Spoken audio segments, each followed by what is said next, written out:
예, 빛의 반사와 굴절에 대해서 배웠으니까 이제 분산과 전반사에 대한 것을 한번 같이 공부해 보도록 합시다. 자, 빛의 분산, 다른 말로 색분산이라고 합니다.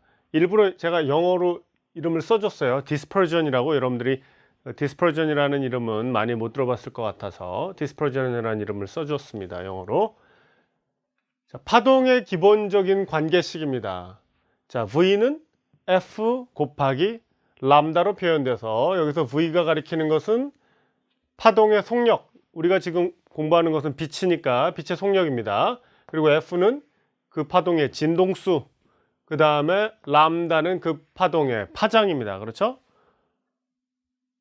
이와 같은 관계식이 있고, 또 하나 조금 전에 얘기했던 것 같이 굴절률은 진공에서의 빛의 속력을 뭘로 나눠요? 그 물질 내부에서의 빛의 속력으로 나눕니다. 그래서 굴절률이 나온다고 했고요. 굴절률은 일반적인 메저에서 1보다 큰 값을 가진다는 얘기도 했습니다. 그런데 여기서 이제 핵심이 나옵니다. 그러면 모든 파장에 대응하는 빛들이 다 같은 굴절률을 가지느냐? 그렇지 않습니다.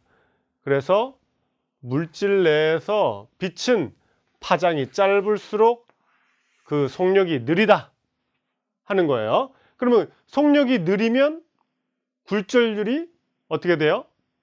속력이 느리니까 숫자가 작으니까 어떻게 되는 거예요? 2분의 1일 때하고 3분의 1일 때하고, 속력이 느리면 2분의 1이 되는 거고 속력이 빠르면 3분의 1이 되는 거고, 그런 식으로 생각할 수 있겠죠. 그죠? 속력이 느릴수록 n 값이 크네요. 그렇죠? 예. 그래서 속력이 느릴수록 n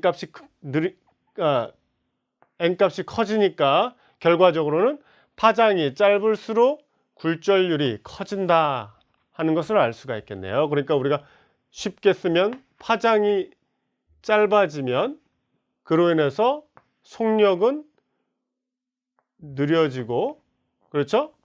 그로 인해서 굴절률은 커집니다. 이와 같은 관계가 있다는 것을 알 수가 있겠죠. 아시겠죠? 자, 그 얘기는 지금 여기에서 나오는 거예요.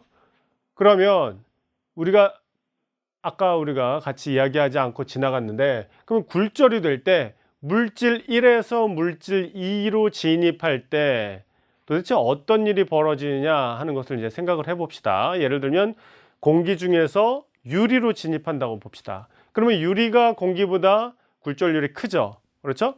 굴절률이 크다는 것은 무슨 뜻이에요? 예, 그 안에서 빛의 속력이 더 느리다는 것을 의미하는 거죠. 빛의 속력이 더 느려요. 그렇죠? 그러면 빛의 속력이 공기 중에서보다 물 안에 들어갔을 때 또는 유리 안에 들어갔을 때 더 느려집니다. 그러면 파장하고 진동수는 어떨까요? 재미있게도 진동수는 불변입니다. 자, 예를 들어 봅시다. 우리 파동이 있는데 실이 두 종류의 실이 있어요. 이와 같은 실이 있고 이와 같은 실이 있어요. 그래서 노란색으로 쓴 이 실은 굵게 해놨죠? 그렇죠. 밀도가 커요. 이거 밀도가, 선밀도가 로1이고 여기가 로2라고 한다면 로1이 로2보다 크다고 칩시다. 알겠죠?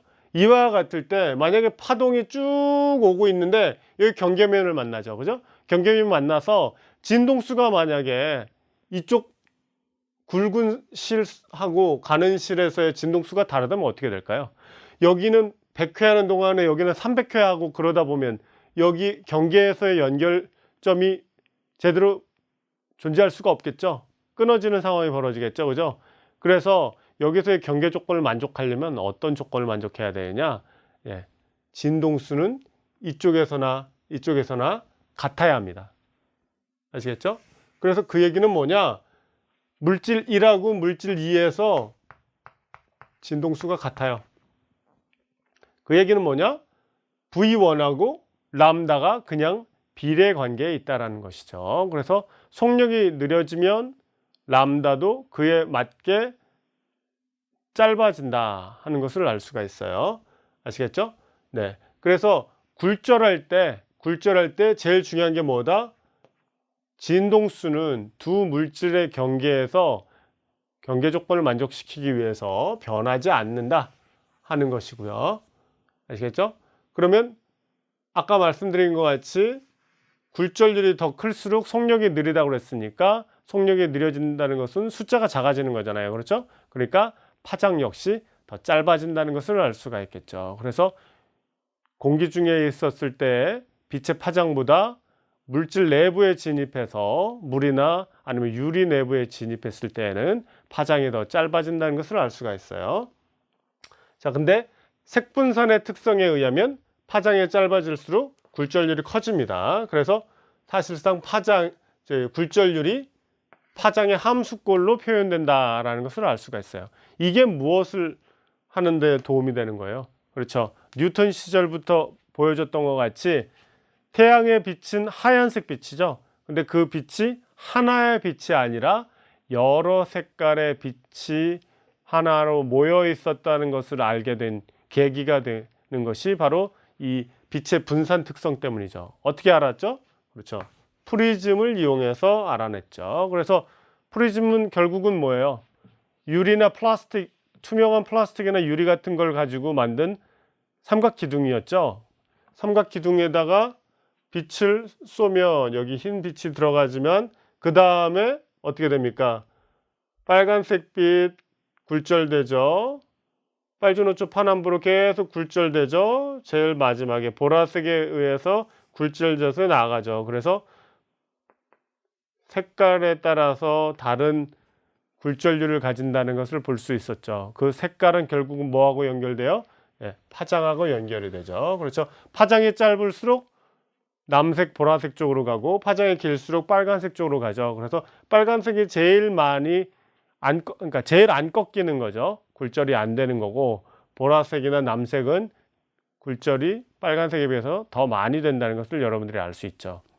그것이 바로 물질 내부에서 굴절률이 파장의 함수로 표현되기 때문입니다. 그 내용이 바로 여기서 말씀드리는 빛의 분산, 색분산이라고 할 수 있어요. 영어로 디스퍼전이라고 하니까 다시 한번 강조하겠습니다. 그 이름을 잘 기억을 해 놓으세요.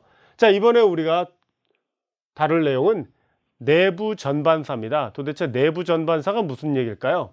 내부 전반사에 대한 얘기를 보려면 다시 스넬의 법칙으로 돌아가겠습니다. 스넬의 법칙은 이와 같은 관계식을 갖는다 했어요. 그래서 두 물질이 있어요.